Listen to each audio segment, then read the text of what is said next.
You may have all seen this in the paper a few weeks ago, and I'm going to read from the paper as I introduce her because it says so much. Idlewild resident Mary Lehman has a history of aiding others, whether as an emergency medical tech, at a fire camp, a lookout in the U.S. Forest Service, or on ski patrol. Mary decided to go to the Greek island of Lesvos, just south of the Turkish coast, to assist refugees arriving from Syria and Iraq. I knew that the drama and flood of refugees here in the beginning of November, she recalled. I booked my ticket November 1st or 2nd and departed on November 10th. She doesn't waste any time. She makes a decision in the way she goes. I'm a problem-solving person. When I saw the need and I realized I could go, I knew I had to go. A distinguished lawyer admitted to practice before the U.S. Supreme Court, Federal Appeals Court, 3rd, 4th, 5th, 9th, and 10th districts. See why I'm reading this? U.S. District Court, Southern District of California, the California Supreme Court, and all California state courts. Lehman navigates landscapes and waters that can pose major challenges to most others. So she really works with appeals. She is also a retired professional women's boxer. Having left the profession ranked number 9 in the world in super bantamweight division. She is a graduate of St. John's University in Santa Fe, New Mexico, and a cum laude graduate of the University of San Diego Law School. I have the confidence to find my way forward, she said, of a surprising array of skill sets. So, Mary, we welcome you to share your experiences with us. Thank you. Mary?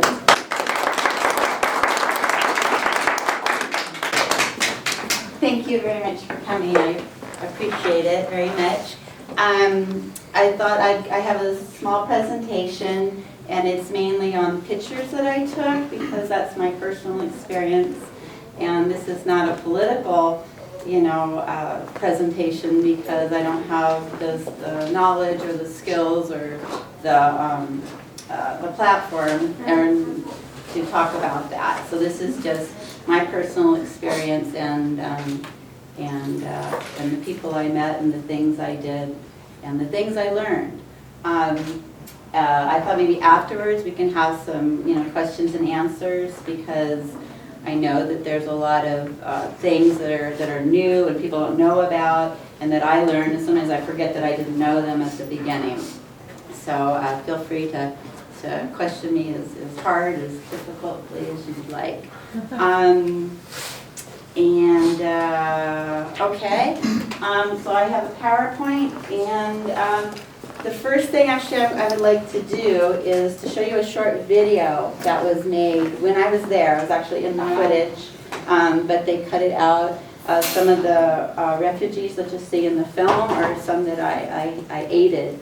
And the big thing is to try to capture the feeling of what it was like to be there and what's going on. It's so different from our world. So this video is only like 2-3 minutes, and it really captures that. So we'll do that.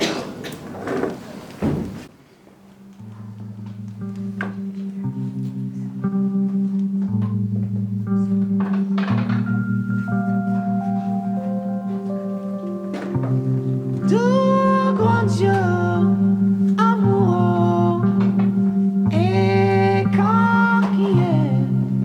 ton visage contre le mien. Certains se sont faiblis, tu sais que je vais sombrer. Certains nous changent pas. Certains se sont faiblis, tu sais que je vais sombrer. Certains ne changent pas.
choked up watching that.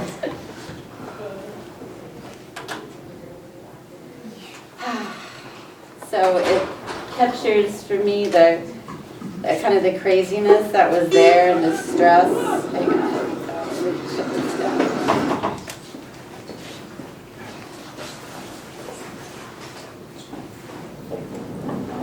So that's what it was like to be there. It was all shot in Lesvos.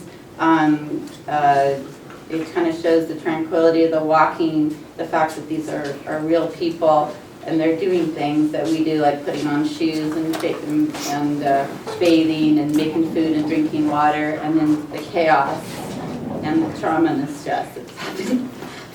I shouldn't say. All right. Okay, so it's a little off. So people are saying, well, who are these people? You know, why are they coming? And maybe a lot of us don't really know what's happening so far away from America. But Syria has been in a civil war. It's a consequence of the Arab Spring that happened, and since 2011.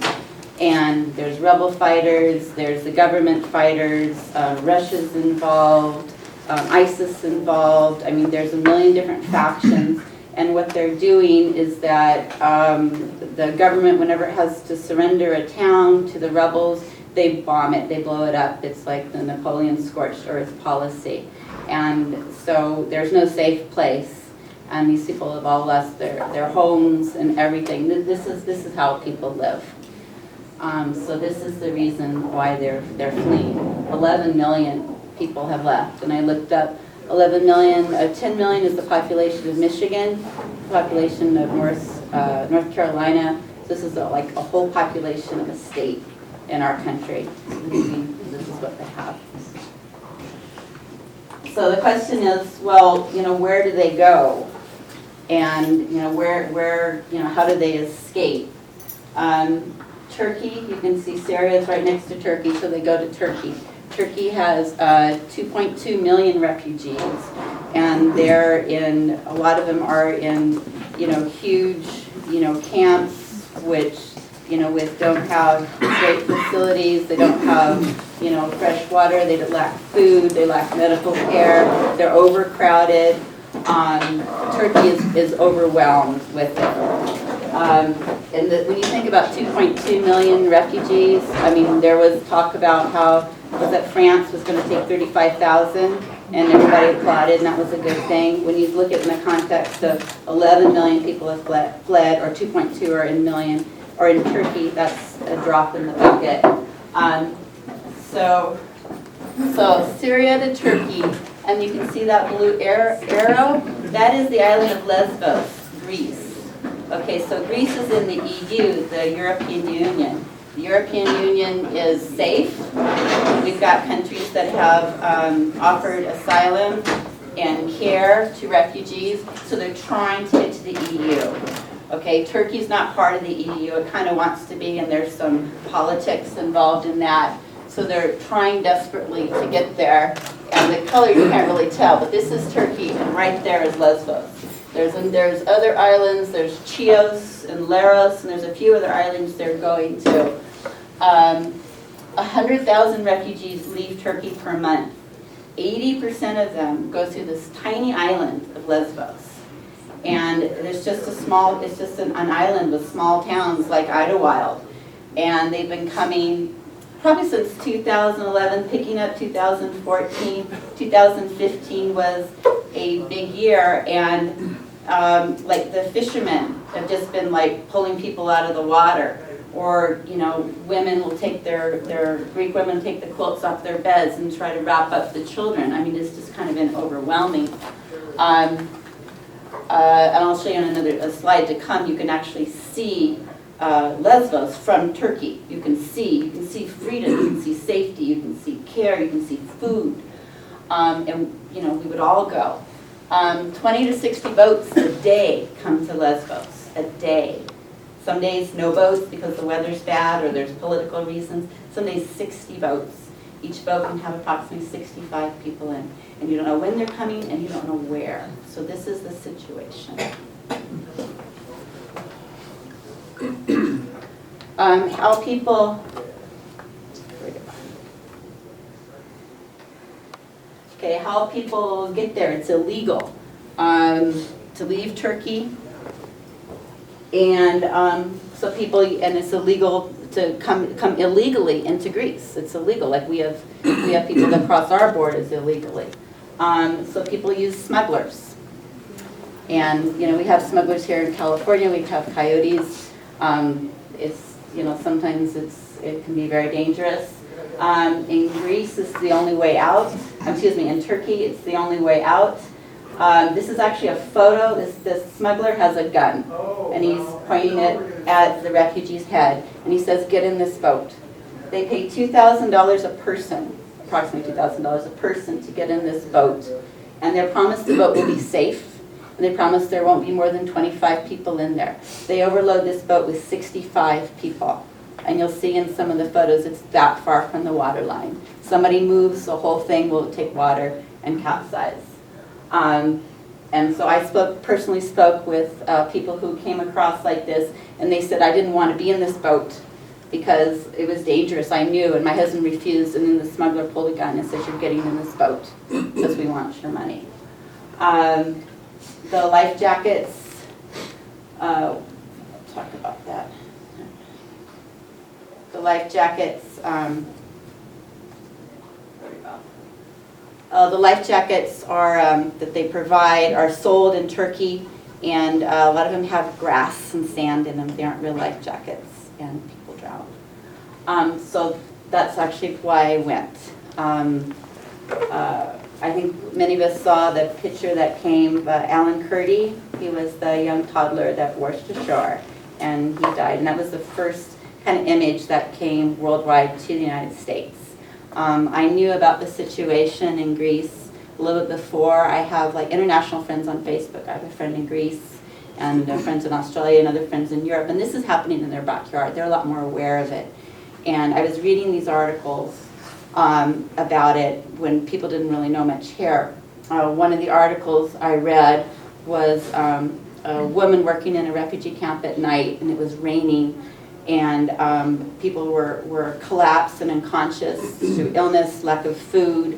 They were hypothermic, and there were no doctors, and she was the only one, and she was an EMT, it's an emergency medical technician.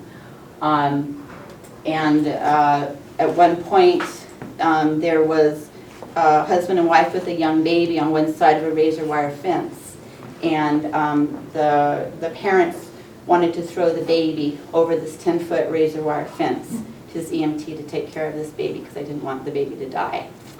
And I was an EMT in college, and when I read that, I said, I can do that. I can go and help. I can treat hypothermia. I used to be on search and rescue and ski patrol. And I actually tried to volunteer as a lawyer, but they didn't need lawyers. Now actually they do. It's progressed a little bit more. So I kept up with my training a little bit through helping as a medic on soccer teams, and I wanted to be a doctor years back, so I thought it was fascinating. So I pretty much decided to go on November 1st, and I got it. It was I looked at my calendar, and yeah, there were some conflicts. I'd missed Thanksgiving for one. American Express sent me a new credit card, and I think once you realize that you can go. I mean, it's not convenient. Once you realize that you can go, and there's this terrible need, you almost feel like you have to go. And I was really torn inside before I talked to my husband, because I thought, well, if he didn't want me to go, I wouldn't. But I really felt like I had to. I felt like I couldn't live with myself if I didn't go. And when we all learn about history and the bad things that have happened in history, and you always ask yourself, what would you do? Would you be the one that goes and helps people who are dispossessed and hurting and sick? Would you be that person, or would you just shut your door and stay in your house? And I'd always hoped I would be one of the ones that wouldn't. So my idea of self made me want to go. So I I enrolled in crash courses to update some of my first aid, CPR skills, and I got as much work done of my business as I could. And on the picture on the right is a bunch of medical supplies. I bought like $1,000 worth of medical supplies, and thank goodness for Facebook and connecting with people there. I learned what people need, and I'm a really organized person, and thank goodness for Amazon Prime. You know, I think I had placed like 3 orders every day. You know, I think my carbon footprint was probably huge. So that was kind of the thing. I felt that I was a good person to go because my organizational skills, and I travel a lot, and I felt like I could just go and I could touch down and I could just help. I didn't need structure. And you know, there were a lot of people writing emails and on Facebook, well, where do I go and who do I talk to and where do I stay and what do I do? I didn't need answers to that. You know, I had a credit card and a passport and my training and the finances to do the gear, and so I just went. So the first day arriving, this is the center picture. You can see Turkey. That's Turkey right there. So I'm standing on Lesvos. And as you can see how close it is. You know, it's almost like you could swim. I don't know miles and kilometers. I got all mixed up. If the boat was good, if you were on a speedboat going, it could take an hour and a half minimum. You know, so but a lot of times it's 5 hours or 8 hours or 12 hours. So the first thing that struck me when I went there is the remnants of people's lives that are on the shores. I mean, it's littered with life vests, inner tubes.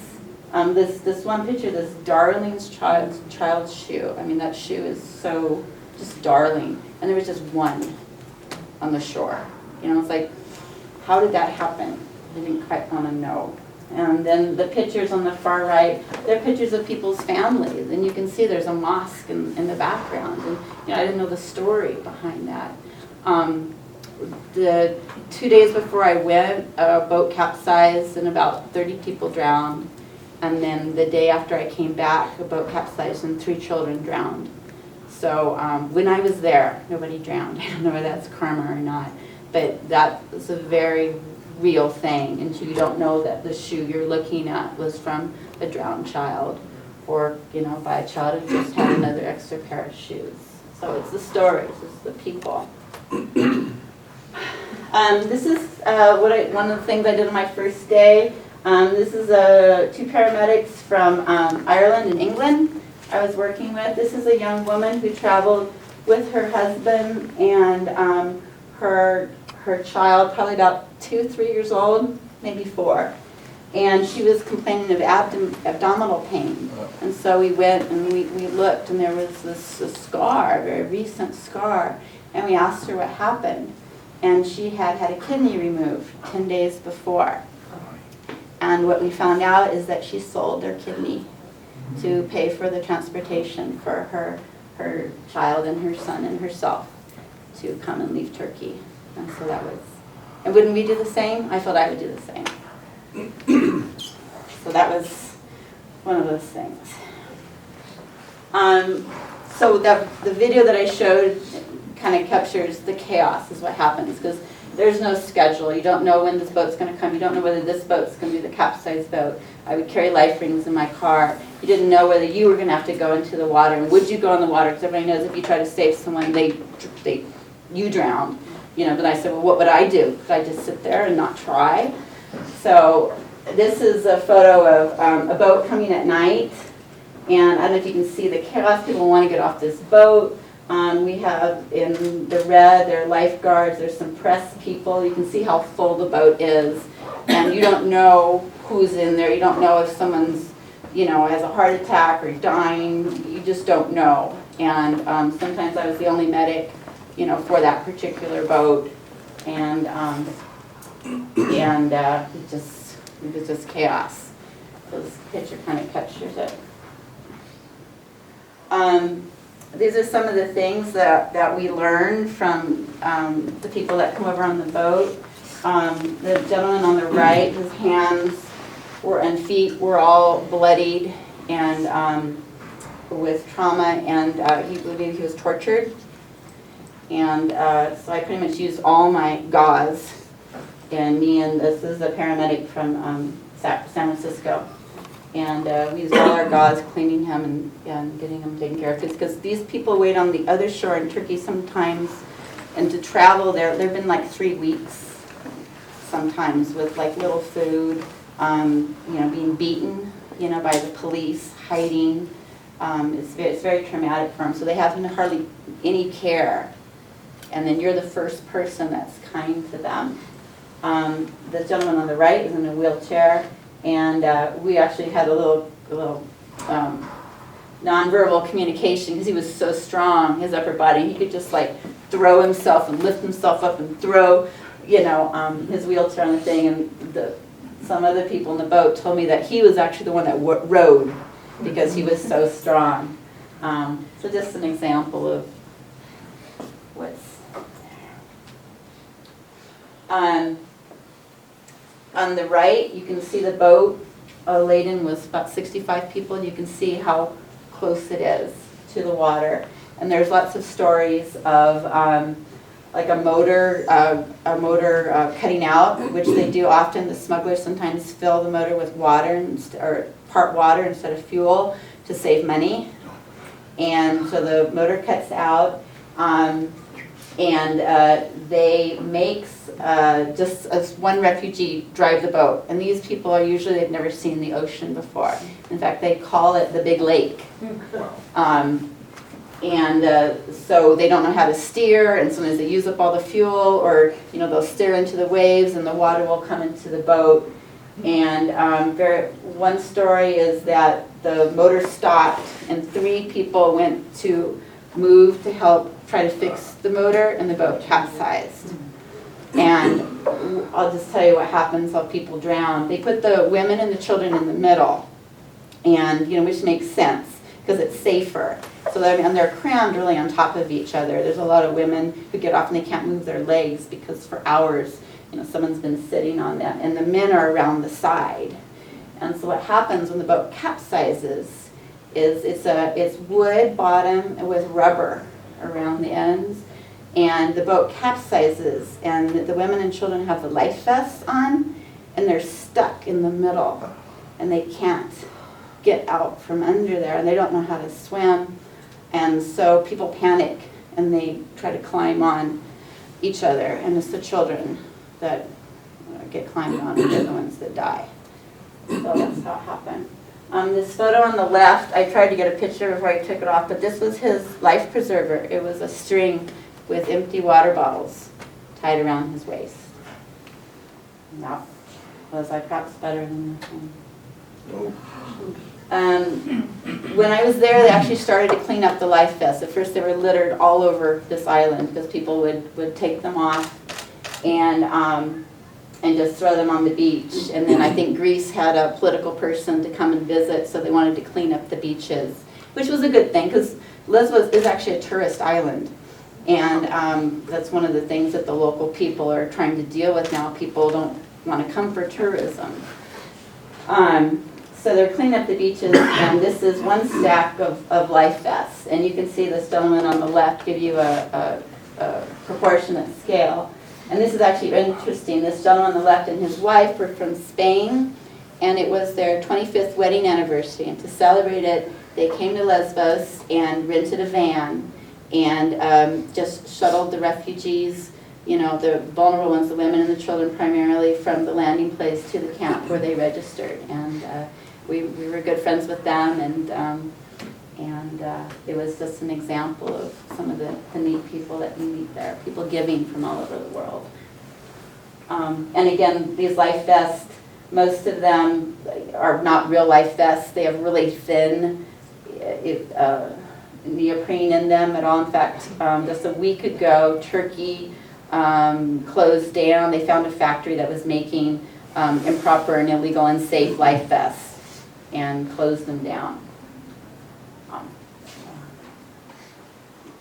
So when I came back, my husband asked me, what was the hardest time or your scariest moment of being there? And this was, the boat came in and someone was screaming, medic, medic. and brought me this child, this little boy here, and he was unconscious. And I was like, oh my gosh. And it was funny because, you know, I was trained to use gloves because, you know, you don't know what's there and you have to protect yourself and protect others. And the first thing I did was like my mom instincts. I like threw off my gloves, you know, it's like touch this child, take off the life vest, figure out what was going on. I was able to revive him. And he was mad at me for reviving him, as you can see. Despite the candy I gave him, he's holding a piece of candy. I tried to make friends. But what happened, what we learned is people are drugging the children to bring over on the boats. Because if they move or fuss or scream, the whole boat could capsize. And everybody can die.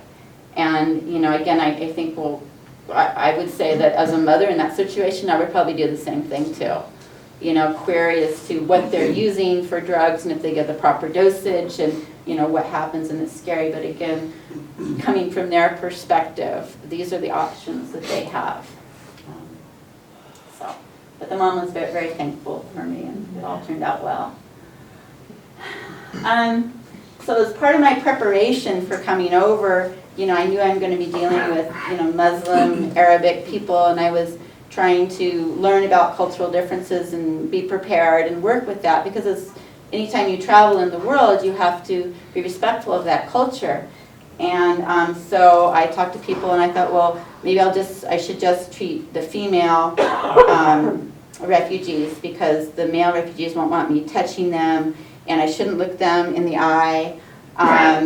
You know, maybe I should wear a headscarf, and, you know, all these things. And that was fun, because I was the only female in my group, so then I thought it would work out. Well, the first boat that came, I mean, I think they were from Afghanistan, and they were like high-fiving me, you know, and hugging me coming off the boat. So that was an interesting thing, because everybody gets down to their basic humanity, you know, and that was, you know, religion, language, you know, culture, you know, gender. It just didn't matter, and that really was beautiful. I never felt at all there was any cultural difference. In fact, at one point, I was helping a hypothermic man, and he was, I had to cut off his clothes to get into dry clothes, because there are volunteers that provide dry clothes. That's the number one thing you want to do in hypothermia, take off their wet clothes.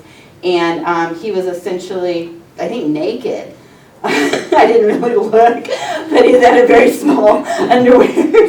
And so he was trying to change into the dry clothes, and there was a Muslim volunteer woman working with me, and we looked at each other and we like held jackets up to give this, you know, male Muslim man privacy. We were protecting his modesty, and I looked at her and we both kind of smiled. It was kind of this role reversal thing. But again, just basic humanity. We would do that for anyone, regardless of religion, culture, or gender, you know, to respect for them. So on the left, there's me. I think it was like the first or second day. A gentleman had a bad knee, and I'm treating him, because usually the men have to walk to the next camp. We try to shuttle the women and the children, or people who are very old, but usually the men have to walk. So the woman on the right, I actually posted on Facebook, this was going to be my Christmas card, because to me this is like the Madonna and Child. And before I went to Greece, I would see women in headscarves, and it was kind of like a blur. I'm in the sense, this person's different than me, and I don't really know how to react to them. And there'll be different expectations. And I didn't really look at them, or I just kind of saw them as different. But after being on Lesvos for 2 weeks, working with most of the women who have headscarves, I do see them as all Madonnas. I see them as these beautiful, you know, women, and they usually have children, and they're so grateful and caring and open and loving. And I had a stopover in Istanbul coming home, and I noticed the women in headscarves and the women that not, because Istanbul is like the gateway between East and West. And I was really drawn to women in headscarves, and this was just how my cultural differences changed from being there. I learned, you know, I learned. This is a boat that came in. Someone was asking me, well, what is the schedule? And we were just about ready to go home. It was around midnight, and then we got a call we heard from the Spanish lifeguards that there was a boat whose motor had cut out, and there were people, these were adrift for like 10 or 12 hours. So nobody knew, what was going to be on there. So we just gathered a bunch of volunteers that we could. And I'm actually right here. I was the triage medic for this. So I decided who needed medical care and who didn't. But luckily it seemed to be, no one was really too injured in that boat. But that just goes to show the chaos, I guess, of being there. There's a rumor about Afghanistan, Afghani people, they're really good with fire. And I guess in Afghanistan they communicate with fire, as that's what people told me. They build fires or, I don't know, smoke signals or something like that. And there was this joke that the minute the Afghanis get off the boat, there's a fire to warm everybody up. And, first in the Western culture, you need a permit or something. And how do they start a fire when everything's, water soaked, but somehow they do. And it's very smart, actually, because it warms people up. But what happened here is that they started this fire, and they ran out of wood, so they were burning life vests. It was actually very toxic. But what happened is all the other boats coming from the other side, they could see the fire, so they all came. So this was a long night. We had like 8 or 10 boats come right here. And we were like out of dry clothes, and out of, people were hungry. One of the things we did, it's technology, and the whole volunteer situation happened because of technology and social media. And on the island of Lesvos, we would use technology. There's like WhatsApp, which is like a communication texting thing for groups. And so we could get on there and say, here, this is where we are. You can send your location, and we need dry clothes. So other volunteers from other parts of the island, would come. But it was amazing how we all worked together. So this is a great story. This is a great story of heroism. And there's 2 aspects of this. This was the closest we came to tragedy when I was on the island. This was a boat full of people from Iran. It was Iraq. I think it was Iraq. And the boat was taking in water, and it was sinking, and it was late at night. And this man from, I think, Iraq, he lost his wife and his kids. They had died, and so he was alone on this boat. And when the raft was sinking, he decided to jump overboard because he thought that if he removed his weight from the raft, that perhaps it would make it, to Lesvos, and everybody on the raft would live. So he jumped overboard. And when this raft came to Lesvos, and this was like 1 or 2 in the morning, when the raft came to Lesvos, and it did arrive safely, the people on the raft said that a man had jumped overboard. And this is a huge area. And the Spanish lifeguards, they searched for half an hour, and they did it in a very organized way that they told me this is how they did it. It's like you start together, and you circle out, and you circle for 20 minutes, and everybody turns off their motors really quiet, and you listen. And then you go again, and they found him in 30 minutes. And the lifeguards told me this was amazing, that it was very fortunate they found him. They found him, and he was pretty much dead from hypothermia. And the people you see here, the gentleman on the right is a Greek doctor. The others are doctors from Israeli Aid, which actually is this wonderful group that we work with. They're doctors from Israel and Palestine.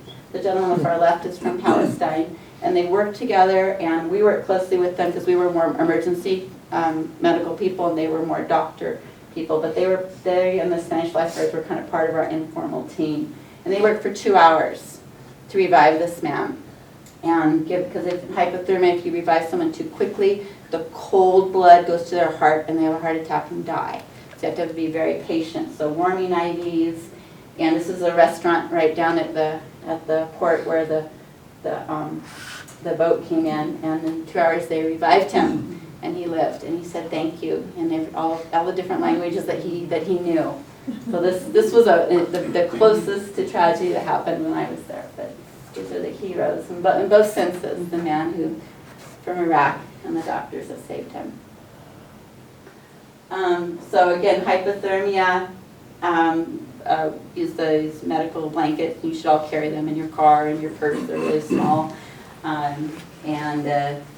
We had volunteers that did the dry clothes and hypothermia, but if no one was really needed medical care right off the boat, I would help, put the blankets on them. And although it looks sunny now, it's the wind blows and the water's really cold. It's like going to the beach now in Southern California. It's perfect hypothermia weather.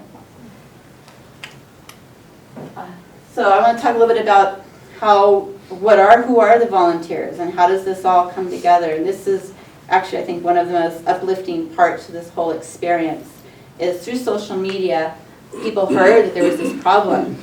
And there are a few people on the island that lived there for 14 years. It's a gentleman originally from England, and he was helping. And he put out on social media, we need help, we need money, we need volunteers. And it just spread. And people came from all over the world. I mean, Dutch, German, Norwegians, Spain, and Israel, Palestine, Turkey. It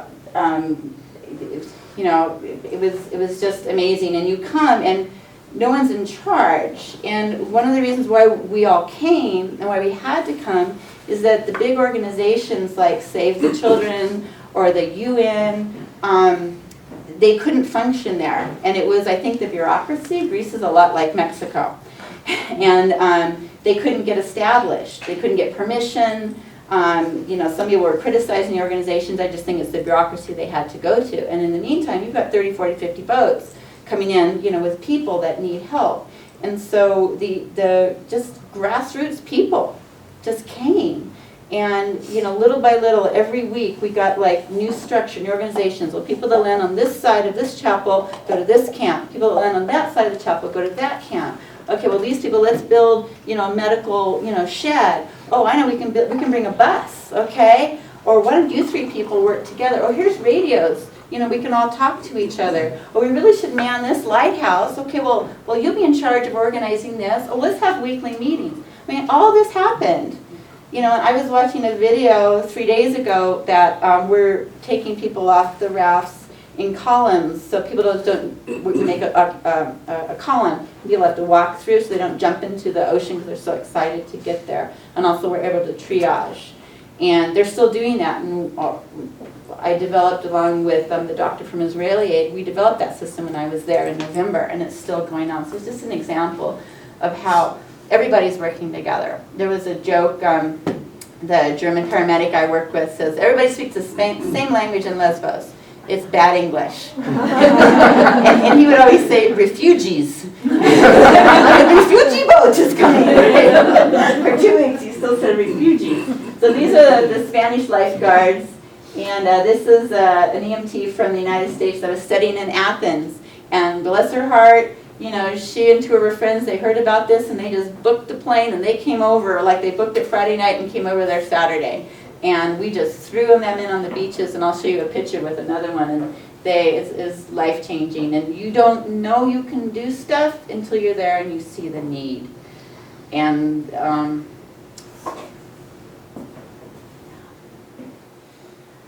so talk about the local people now. I don't know if you know about Greece, but Greece is going through a huge financial crisis. Their unemployment is huge. I think it's 30%. I think it's 50% in the 18 to 35-year-old. When I was in Athens, I got a Greek cell phone to use there, and the man who worked at the Verizon store, he had a master's degree in literature, and he was making like $600 a month. So it's hard over there, and as you better see, they've been talked about being kicked out of the EU, and there's riots and strikes because things are so hard for these people. What you see on the right is a Greek fisherman, and they've been saving people night and day, and mostly at night because they're out fishing at night. And I'd say 80% of the time, they're the ones that find and rescue these people. And they're using the fuel that is expensive and that they don't have and they need to make a living or even put food on the table. They never turn away. And I met these women, you know, we were coming in at the port, and she would open her door and say, "Do you need anything? Do you need anything?" She says, "I have blankets," and she just do that. The restaurant where we would kind of hang out to use, they set up free Wi-Fi for all the volunteers. They set up 2 routers. When most people came, they brought in all their family to cook for us. They translated for us. They let us ship things there. You know, they always say that if you need something, go to a poor person.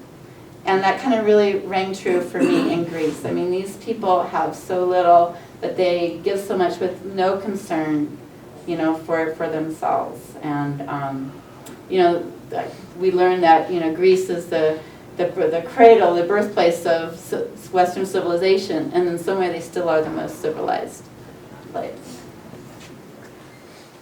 This is one of my favorite photos. I didn't take it, but these are Greek grandmas on the left, and they're feeding a refugee child. And there was a story, one of my friends, the paramedic from San Francisco, he befriended the Greek grandmas, and they would walk out every morning with their canes, and they would say hello and wave to all the refugees every morning that came through. And you talk to them, and their ancestors way back came from Turkey. So at some point they were refugees. And I think someone wise here said that at some point in all our ancestry, weren't we all refugees? So something to remember. I love this picture. So just an idea of what we have there. All the volunteers, this is just people. We set up 3 camps. And they were like, there was stage 1 camp, which is by the beach, so people can walk, not too far, maybe sometimes max maybe 1.5 miles. Sometimes it's pretty close. And then at the first stage camp, there was a guy from Malaysia. He just came over, he just thought he was going to cook. And that's just what he does. He just cooks all the time for these people. It's just the most amazing thing. They actually wrote an article about him. I think it's on mainstream press now. So we have dry clothes. If people, all they do is they sort dry clothes. There's food, and there's warm tea, chai tea. And then there was a medical bus, and I'm actually in the medical bus, and I'm looking out to all the people. So this is a very busy day. A lot of these people want to come in for medical care. They're worried about their children. So it gives you an idea of how busy it can be. This is the stage 3 camp. The stage 2 camp, just so you know, it's like kind of halfway there, and they walk there, then they try to get buses or transport, but it's just another resting place. When this first started, people used to have to walk, I don't know, 30 miles, 30, 40 miles to get to the camp to register and then get permission to take the ferry. Because until you're registered as a refugee in Greece, which Greece is taking on the burden of registering everybody, you can't legally buy anything. You can't stay in a hotel, you can't buy transport, you have to be registered. So they have to get to the stage 3 camp. The stage 3 camp, this was an olive grove that a local person donated and said, here, give these people a place to stay. And this was the situation, the article I read about, where people were dying of hypothermia and throwing the baby over the fence, because the other part of it is an old prison they've converted. So you can see the situation, how bad it is with the weather. People were donating tents, but for a long time they didn't have tents at all. This is one of the American EMTs that came over from the weekend from Athens, and we're setting up a medical tent, and it was open like 8 to 4 every day. And this was in end of November. Now they have a building, all built by volunteers, and it's open 24 hours and all staffed by volunteers. And we have like lots of medicine. We have this tent and like dirt floors. Yeah, so this is just people like you and me that have done this.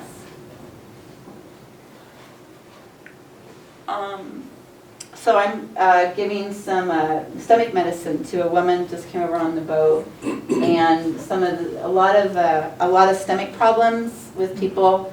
They haven't eaten, the nausea from the obviously the boat, and then the fumes from the diesel, because they don't know, people don't know how to drive the diesel. Well, there's a story. There was a man who was very nauseous and just really kind of ill, and he wouldn't talk, so we're really worried about him. And we turned him over inside in case he vomited, then he wouldn't aspirate or breathe and get, sick that way. But he just wouldn't talk, and I gave him some activated charcoal, because what you get up for poison, but it also will just settle your stomach. So it's good for serious things and not serious things. I didn't know what else to do. And I had to go and see if other people needed help, because he wasn't talking, and he seemed all right. His vitals were stable. So there was a volunteer from Holland, because they're just a general volunteer, and I said, here, stay here, hold his hand, and if it gets worse, scream my name, and I'll come. And after I went through everybody else on the boat and everything seemed fine, I came back here, and he was sitting up, and he was laughing, he was good. And I told the volunteers, like, you healed him. Just holding his hand and being there with him, giving him care, you healed him. And she burst into tears. And I think that was actually one of the things I learned on this trip. It's, I'm a lawyer, so it's like, I want to poke you and, get your blood pressure and take you this pill and, and then move on. I kind of wanted to fix it, thing. But so often it was just the human care and kindness. It was the healing thing. And that's also something that we give. I had a heart attack. Victim, and we transported him before he had a heart attack, but it was, I'm going through my thing, okay, aspirin, loosen clothes, relax, oxygen. Where's oxygen? Nobody had any oxygen, So I was like, get him out of here. He's like, oh, my chest, there's so much pressure in my chest. I'm like, oh my God. So, and duct tape, I had duct tape, so we duct taped him to this stretcher. So duct tape's always a good thing. That and a foil blanket, duct tape, right? And what other kind of things? Hypertension, it's a lot of fainting, but the heart attack was the most serious thing I had. A lot of women came over who were pregnant, because what happens is the families pitch in for money, because, okay, it's a cost a lot of money. They don't have any money there. No one has jobs. So who would you send? You would send, the young family, the one with the future, your sister who's pregnant. You would send them. So a lot of the women come over who are pregnant. This woman was pregnant and hadn't eaten in 3 days, and she was convinced her baby had died because she couldn't feel him move. This was a doctor that I worked with from Switzerland, and she was very holistic. And she had the skills, she could just touch the abdomen and she could feel the baby, and she'd tell the mom that your baby's fine. And but it was very traumatic. We saw a lot of this. We saw pregnant women that had eaten in a week. And then mothers who are breastfeeding, that obviously affects their ability to do that. So that was a very hard thing. 50% or more, I just saw a survey of registered Syrians, actually 50% are under 17 and 50% are women. And I think some political candidates have said, most are men of fighting age, and sometimes actually you can see that because they're the ones walking. The women and children are being bused. So sometimes people see pictures, see, like they're all, young fighting men age, that's terrible, we shouldn't let them in. But the UN statistics, I just looked it up the other day and confirmed it today, is 22% are, young men, and usually it's their, with their families. These are children on the left that volunteers had donated teddy bears. And these are these kids that, have seen, guns pointed at their head. They've been, drugged and told to, be quiet, and they haven't eaten. And, joy of children. The picture on the right is one of the American EMTs from the United States, just came over for the weekend, and here's a baby. Take care of this baby, and you can see she's a natural. And that's just, what you do. And one little thing that happened, it was at night, and a mother was trying to get shoes on her, like her 2-year-old. And I was holding the light for her, and I remember just being struck. It's like, we all go through this. trying to get these shoes on their kids is like this universal thing, there's just like this innate bonding. And so it's, so little things like that don't come through in the newspaper articles. This was a staggering and a frightening thing. 86% of women, I don't even know if they're traveling alone, 86% of women are sexually assaulted. And the smugglers, it's like if you're going on this boat, you have to do X. And there's a lot of different cultural differences too, and there are stories that people from different cultures look at women from another culture as, not really human or something like that. It's a very staggering thing. There was a camp we set up specifically for vulnerable people, such as women traveling alone or your young children, and we tried to get them to there, but actually my last day I was there, a volunteer came up to me and says, here's a woman, I think she's alone. And it struck me that I didn't notice before, I wasn't looking, and I felt bad that maybe I'd missed that. And because if you were traveling alone as a woman, you would like stand next to a family, you would pretend to be part of that family for safety. And so I felt bad that I wasn't aware, and perhaps I had missed some. So I went to this woman, and she was just standing there crying. And I said, are you all right? Is there something medical? And I tried to find translators, other people on the boat, because usually sometimes they're usually from the same area or culture, and they speak the same language. Every language she didn't respond at all, she just cried. And I was like, I don't know what to do, it's like I can't give her a pill, all my tools weren't any good. And so I remembered what my Swiss doctor friend said, so I held this woman. I just held her, and I tried to really focus on being a woman, and that was strong and good, and convey with her peace. And I'm not that kind of person, I'm really not. But that was the only thing I knew how to do. And at the end of it, she did look at me and look very grateful. And I did find a volunteer that told me they would take her to that special camp. And this was my last day, and I remember thinking, I want to give this woman something. I just felt I was abandoning her, and I had nothing to give her. And I really thought for a minute, I thought I want to give her my wedding ring, just because it was something that I had. Don't tell my husband. I didn't, but I had that thought, and it just goes to show the perspectives, what's the value in things in our lives. Okay, so we're going to do some up things now. Okay. This was a gentleman on the right, and he was just so excited. He was from Afghanistan. I guess he helped a lot of the military translate. He spoke perfect English, and he came right up to us, and this other, volunteer just talking, and it's like, oh, how are you? Where do you live? He was just so excited. And I actually gave him my card. I know he's never written me yet, but I gave him my business card. And that's the very, another example. There's no cultural difference, here, my new American friend. The photo on the left is pistachios. And on one of the arrivals, a guy had fallen out of the boat, and there are a lot of sharp rocks, as I think you saw from the video, and he cut his head open really badly. And so I cleaned him up and bandaged him up, and he looked like a mummy. It was, and then his friends came, they were so grateful, and they gave me a bunch of pistachios, which I think is traditional, in that culture.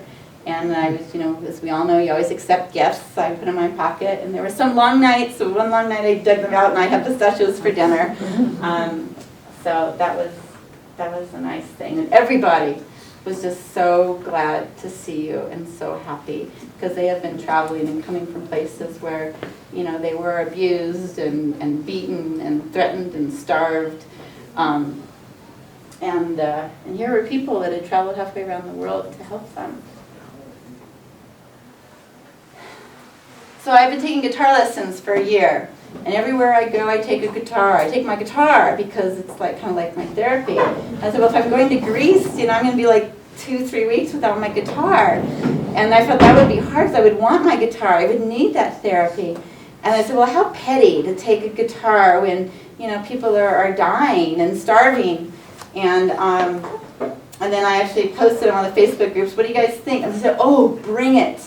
And we heard stories of, I thought, well, what if you were a refugee and a musician, you know, and you had to leave your guitar behind, or there were stories of a person who brought a mandolin and it got ruined in the water and he cried. How great it would be to have a guitar. That would be your solace. And it is, it's the food for the soul. So with support, I bought a cheaper guitar, not super cheap, and someone donated a case, and I dragged this guitar over there. And at a break, I was playing on the beach, and the refugees were walking by, and they go, "Oh my gosh, we want a picture with you!" So they all took pictures with me, and they say, like, we're coming from a place where they beat us, and now in Greece they're serenading us. I'm not a very good guitar player, but I'm practicing. So that was nice. And so I left the guitar there. I left it at Stage 2 camp, and on the right is Father Christophoros.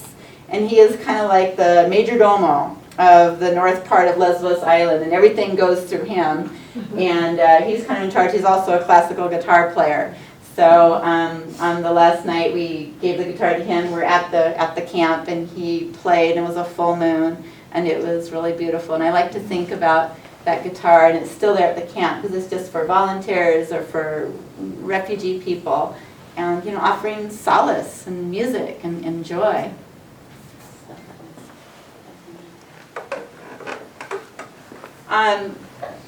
One of the things I did is I worked at the lighthouse, and there's a lighthouse there. This is actually an interesting story because what does the lighthouse mean? When you see the light?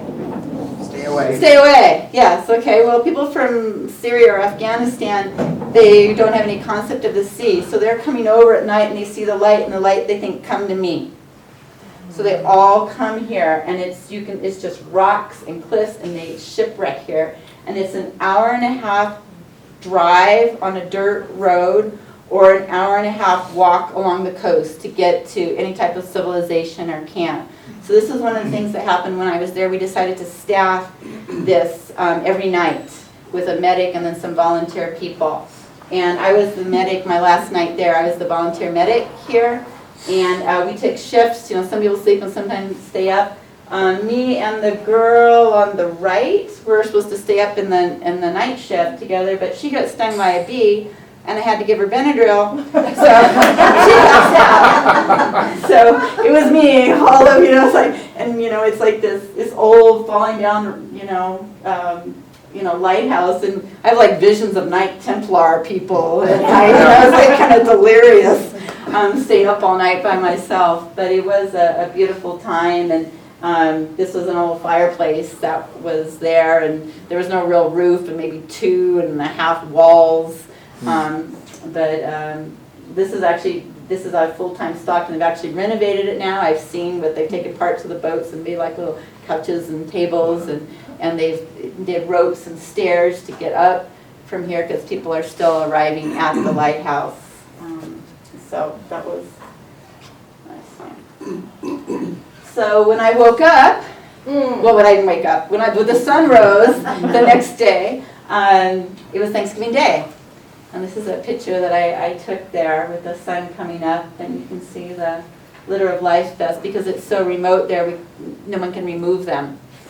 And so that was kind of special because it was Thanksgiving, and I was grateful for all I have. But it was an internal thing because, you know, everybody there, the people in the photo before, they're from Spain, England, and Canada. So, you know, they don't know what Thanksgiving is or care. And that's what, yeah, so it was kind of nice. Okay, so this is the last slide. I don't know if you can see what that is. It's a girl with a headlamp on. And when I came back, I had post-traumatic stress syndrome for about a week. And I would wake up in the night, and at one point I was thinking I was at the lighthouse, and I was crawling around the floor and trying to find my medical bag, you know, to come, or I would wake up and try to go out the window thinking it was the door at the cafe. So it was, and it was very strange and hard. It was like, because when I was there, my conscious was dealing with everything, and my unconscious didn't have a chance really to absorb the trauma because my conscious wouldn't let it. I just had to work the problem. And so when I came back, it was my unconscious that was coming out. I would have nightmares of smugglers. Actually, I had nightmares of smugglers holding guns in my head. It pretty much left after about a week, but it was, I consider myself very strong mentally, and it was kind of a shock that would happen to me. And so it gave me an insight into what other people have gone through, have been to war, and that we do need to be supportive. I guess another way it changed me is I don't think I can travel anymore as like so much a tourist, because I realize it's so easy to help, and you can really connect with people when you travel by helping. And so I think when I look at future travels, I would look on some kind of volunteer work. And when I volunteer, I want to volunteer and help people. I've been a volunteer at Sundance, which starts I think next week, and I was going to go. I was all accepted and and had the schedule and everything, but I called him and said I'm not going to go because I just think now it's so easy to help. And there's so many things that actually need help, and I'll just watch the films on Netflix. So that's the end of my presentation, and thank you for being a good audience.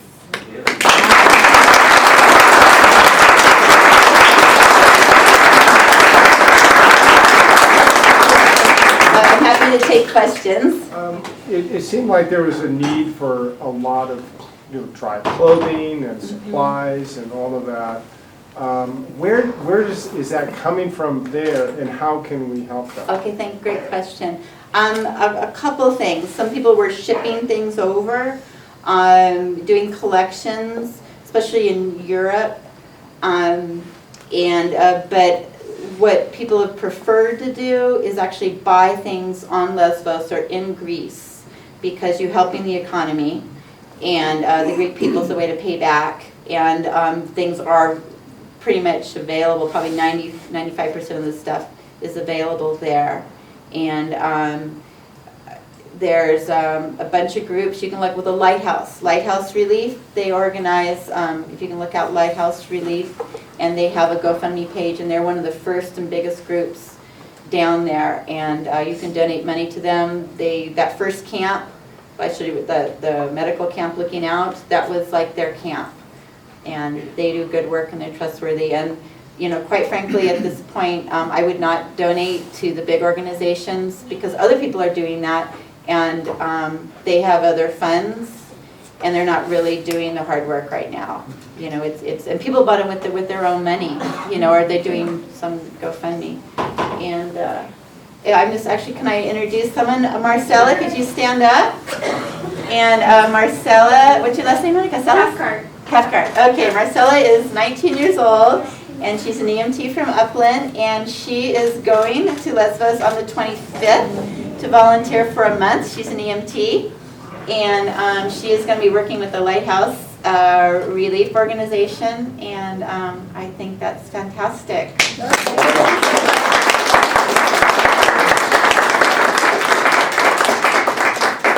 So this,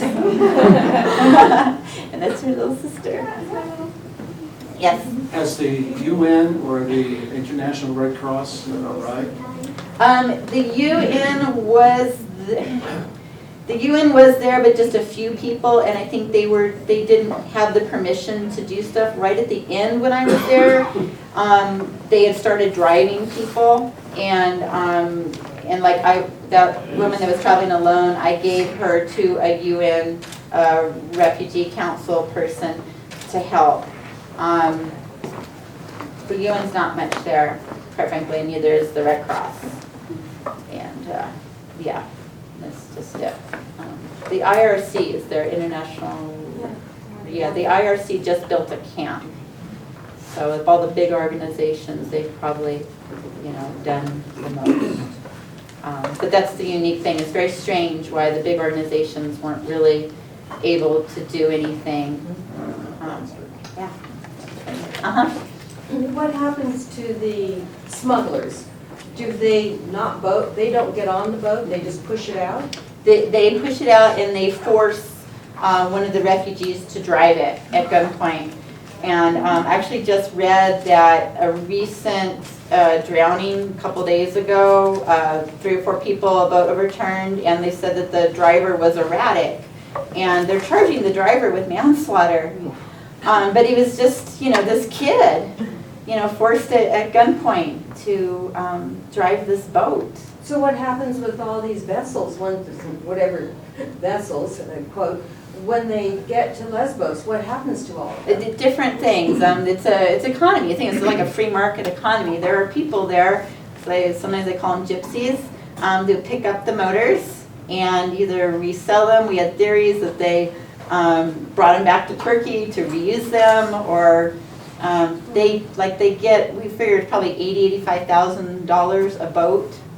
So they can afford, I think the raft is $600 or $700. And by the way, the photo with the smuggler pointing the gun, that was from a friend who was a photojournalist, and he actually traveled on that boat with the refugees and then actually walked with them all the way up to Germany. And he told me that the refugees have to build their own boat. It's like they carry, it's like IKEA. They give you a box, and you got to carry this box to the beach, and and they have to build this boat with a plywood, part A and part B, and we'll see the boats when they arrive. It has like labels A, B, C, and D, and then the inflatable part, they have literally a foot pump, and it's like your family's life depends on this, and perhaps strangers, or I could see just huge fights. So that part doesn't go there, or you have to pump it up more. So then what are they paying these smugglers for? Good question, and quite frankly, I like to put out the idea that maybe in history, everybody wants to criminalize the smugglers and say this is all their fault, the drownings are all their fault, but without the smugglers, there would be no escape. And the smugglers are running a business. They use a lot of those funds, they have a big network, to bring people, keep them in the safe houses. They bribe the landowners that they launch off of. I think sometimes they bribe the Turkish police. And the first thing that happens is people land on the other side and they call and say, I'm here safely. And so the smugglers have an incentive to have a 100% success rate, because then they're going to get more business. Because everybody knows, whose families, arrive. And the Afghanis use a certain smuggler and the Syrians use a different smuggler. So I didn't want to criminalize the smugglers. They're providing a need, and I did read some interviews, with them, and they're. Otherwise, there would be no escape at all. So just an idea. It's a good perspective. Yeah, just to make sure. Who knows what history is gonna. Now, what about language? Do you speak other languages? I speak other languages, but I didn't speak Farsi or Arabic or Dari, which is what they needed. I did because I decided to go in like a week or 10 days, and I studied Greek. So I learned some basic Greek. I am good with languages, and it did help.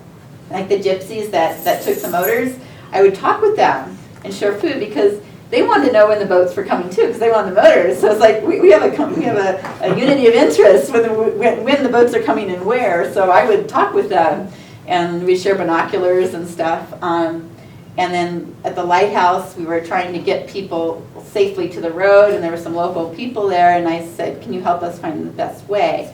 So that was my contribution. We did have people, volunteers specifically, that spoke Arabic. Sometimes on the boat, we would always try to find someone who spoke both, but translating was a big factor. But you learn body language, like say we walk, and then there's eating, drinking, clothes. It's like, a lot of sign language. Yeah. Have you learned how many refugees America plans to accept? And do you know anything about the process? I don't think it's that many. I think maybe 38,000. I might be getting it mixed up with France or something like that. Is it more, 60? 35? Do you know what the process is, and are we expecting any in California? I think there are some here, and they go through an organization, they have to be vetted, and there are support groups. I don't know about that. Because it's one thing to help them over there, Yeah, it's another thing to help right, them here. right. Yeah, that's true, and I don't know whether you can sponsor. I know in European countries, there have been many people that have sponsored, you know, and taken in, you know, families. You I know, understand and it's a other couple of people. years. Yeah, I don't know in America, I think it's different, I think it's harder. Yeah, but there are refugee assistance groups. So, yeah, but I don't know. Question? Yes. On the boat, at the beginning of when all the women were in the boat, it looks like she had a cell phone.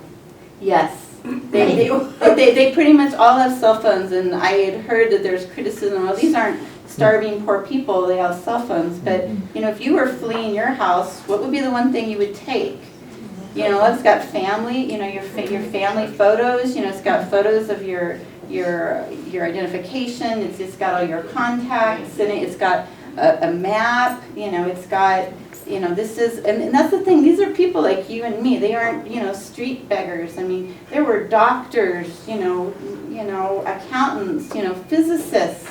You know, there's a lot of stories of, you know, doctors who, you know, hadn't eaten in weeks and, you know, were exhausted and thin, but would pull themselves up and go help in the clinics by helping translate and provide care. And that's what you have to remember. They're just people like you and me. You know, as you saw in the picture of the bombing of Syria, it's like everything went. You know, it wasn't people who were homeless. In fact, there was a story of a doctor. It was in Afghanistan, and I met him, and he heard the Taliban coming for everyone in the other room, and he ran out the other room, and he just ran and left. And he was like in his work clothes. And they killed everybody in the room right next to him. So, yeah, people like you and me, you know, we would take our cell phones. And a few chargers.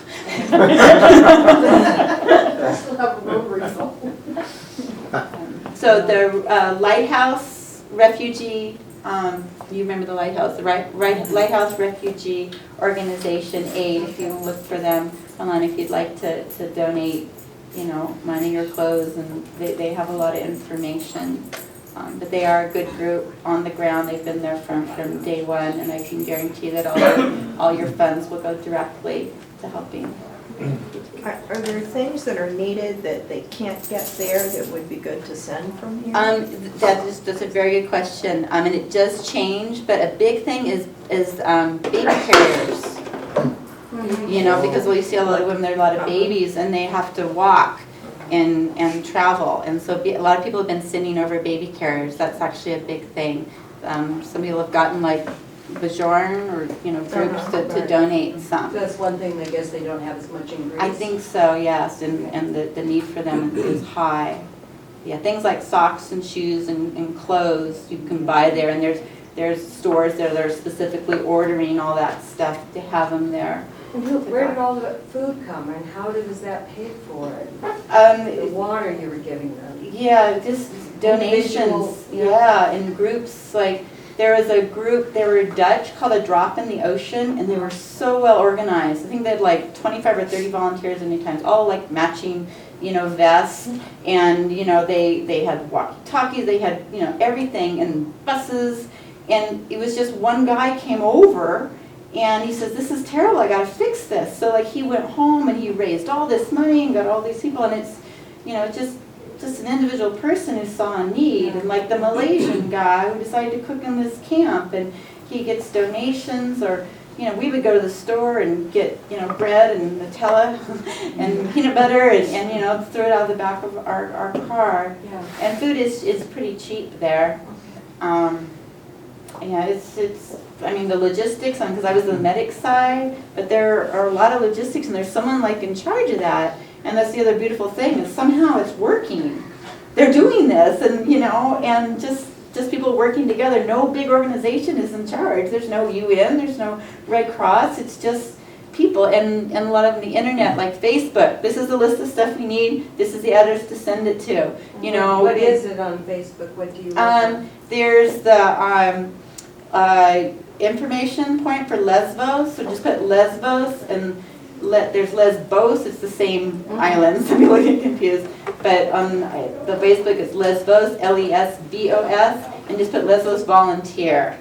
And there's actually an American site, and then there's an information site.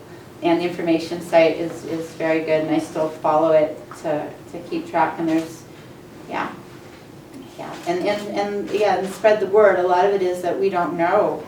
You know, we here in America, it's not happening in our backyard, unless it is in people in Europe. So it's good to know.